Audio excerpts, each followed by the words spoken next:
श्री राधे राधे। आपका स्वागत है मेरे इस YouTube चैनल डिवाइन हिंदी कहानियों में। आज मैं आपको कार्तिक मास में सुने जाने वाले कार्तिक महात्म्य कथा अध्याय 13 सुनाऊंगी। दोनों ओर से गदाओं, बाणों और शूलों आदि का भीष्म प्रहार हुआ। दैत्यों के तीक्ष्ण प्रहारों से व्याकुल देवता इधर उधर भागने लगे। तब देवताओं को इस प्रकार भयभीत हुआ देख गरुड़ पर चढ़े भगवान युद्ध में आगे बढ़े और उन्होंने अपना सारंग नामक धनुष उठाकर बड़े जोर से टंकार किया। त्रिलोकी शाब्दित हो गई। पल मात्र में भगवान ने हजारों दैत्यों के सिरों को गिराया। फिर तो विष्णु और जलंधर का महासंग्राम हुआ। बाणों से आकाश भय गया। लोग आश्चर्य करने लगे। भगवान विष्णु जी ने बाणों के वेगों से उस दैत्य की ध्वजा, छत्र और धनुष बाण काट डाले। इससे व्यथित हो उसने अपनी गदा को उठाकर गरुड़ के मस्तक पर दे मारी। साथ ही क्रोध से उस दैत्य ने विष्णु जी की छाती में भी एक तीक्ष्ण बाण मारा।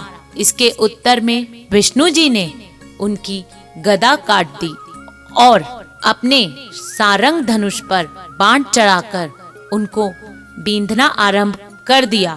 इस पर जलंधर ने इन पर अपने पैन बाणों बरसाने लगा। उसने विष्णु जी को कई पैन बाण मारकर वैष्णव धनुष को काट दिया। धनुष कट जाने पर भगवान ने गदा ग्रहण कर ली और शीघ्र ही जलंधर को खींच कर मारी, परंतु उस अग्निवत अमोघ गदा की मार से भी वह दैत्य कुछ भी चलायमान न हुआ। उसने एक अग्निमुख त्रिशूल उठाकर विष्णु जी पर छोड़ दिया। विष्णु जी ने शिव के चरणों का स्मरण कर नंदन नामक त्रिशूल से उसके त्रिशूल को छेद दिया। जलंधर ने झटपटाकर विष्णु जी की छाती पर एक जोर की मुष्टि मारी। उसके उत्तर में भगवान विष्णु ने भी उसकी छाती पर अपनी एक मुष्टि का प्रहार किया। फिर दोनों घुटने टेक बाहु और मुष्टि को से बाहु युद्ध करने लगे। कितनी ही देर तक भगवान उसके साथ युद्ध करते रहे। तब सर्वश्रेष्ठ मायावी भगवान उस दैत्यराज से मेघवाणी में बोले, हे रण दुर्मद दैत्य श्रेष्ठ, तू धन्य है जो इस महायुद्ध में इन बड़े बड़े आयुधों से भी भयभीत न हुआ। तेरे इस युद्ध से मैं प्रसन्न हूँ। तू जो चाहे वर मांग ले।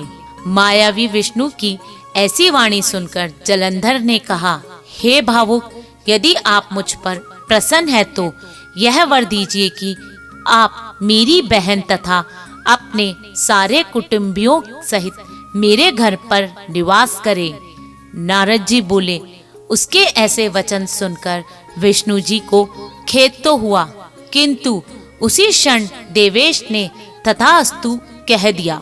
अब विष्णु जी सब देवताओं के साथ जलंधरपुर में जाकर निवास करने लगे। जलंधर अपनी बहन लक्ष्मी और देवताओं सहित विष्णु को वहां पाकर बड़ा प्रसन्न हुआ। दैत्यों के पास जो भी रत्न थे सबको ले जलंधर पृथ्वी पर आया।